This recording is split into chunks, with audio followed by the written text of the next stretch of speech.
Mobile దిగ్గజమైన Mukesh Ambani ఈ రోజు అద్భుతమైన ఆఫర్ ని ప్రకటించారు. అదే జియో మొబైల్ ఫోన్. ఈ ఫోన్ చాలా ప్రత్యేకతలు ఉన్నాయి. గతంలో 10 నెలల పాటు జియో తన సేవలను ఉచితంగా ఇచ్చి చాలా మందిని ఆశ్చర్యపరిచింది. అన్ని వేల కోట్ల రూపాయలు భారతదేశంలో ఉన్న వారి మీద ఉచితంగా ఇన్వెస్ట్ చేయడం వెనక ఉన్న రహస్యం ఏమిటో ఎవరికీ అర్థం కావడం లేదు. ఇప్పటికే ఉచిత మొబైల్ సేవల్లో మరి ఏ సంస్థ ఇవ్వని విధంగా free calling, free messages offer వంటివి అందుబాటులోకి తీసుకువచ్చింది జియో. అయితే ఇప్పుడు మళ్ళీ సంచలనం సృష్టించింది జియో. చాలా రోజుల నుండి ఎవ్వరి అంచనాలకు అందని విధంగా జియో ఫోన్ ను విడుదల చేసింది. అయితే ఇప్పటి వరకు జియో ఫోన్ 500 రూపాయలకు ఇవ్వచ్చు అనే ఆలోచన ఉంది. వాటిని పటాపంచలు చేస్తూ జియో ఫోన్ ను ఉచితంగా అందిస్తుంది. అయితే సెక్యూరిటీ డిపాజిట్ కింద జియో 1500 రూపాయలు ముందే కట్టించుకుంటుంది. వాటిని సరిగ్గా 3 సంవత్సరాల తరువాత తిరిగి మనకు ఇచ్చేస్తుంది.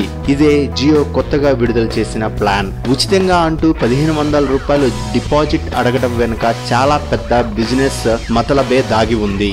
జియో తన సేవలను 50 కోట్ల మందికి ఇవ్వడానికి ప్రణాళిక సిద్ధం చేసుకుంది. అంటే ఒక్కొక్కరు 1500 రూపాయలు డిపాజిట్ చేస్తే 50 కోట్ల మందికి గాను జియోకి 75,100 బిలియన్ ఇండియన్ రూపీస్ వస్తాయి. అంటే ఒక్కొక్కరు 1500 రూపాయలు డిపాజిట్ చేస్తే 50 కోట్ల మందికి గాను జియోకి 75,100 కోట్ల బిలియన్ ఇండియన్ రూపీస్ వస్తాయి. దాంతో జియో 3 సంవత్సరాలు తన ఇతర వ్యాపారాల్లో ఇన్వెస్ట్ చేసి వాటిని డబుల్ చేసుకుంటుంది. అంతేకాకుండా ప్రతి నెల జియో ఫోన్ రీఛార్జ్ చేసుకోవాల్సిన అవసరం జియో కస్టమర్స్ కి ఉంటుంది. దాని ద్వారా జియో ఫోన్ తయారీకి పెట్టిన ఇన్వెస్ట్మెంట్ కస్టమర్స్ కి తెలియకుండా రాబట్టుకుంటుంది. 75,100 బిలియన్ కోట్ల ఇండియన్ రూపీస్ ని 3 సంవత్సరాల్లో డబుల్ చేసి లాభాలు ఆర్జిస్తుంది. ఇది జియో తన ఉచిత ఆఫర్స్ వెనక ఉన్న అసలు జిమ్మిక్కులు. ఈ విషయం మీద మీకు తెలిసిన సమాచారాన్ని మీ కామెంట్స్ రూపంలో షేర్ చేయండి.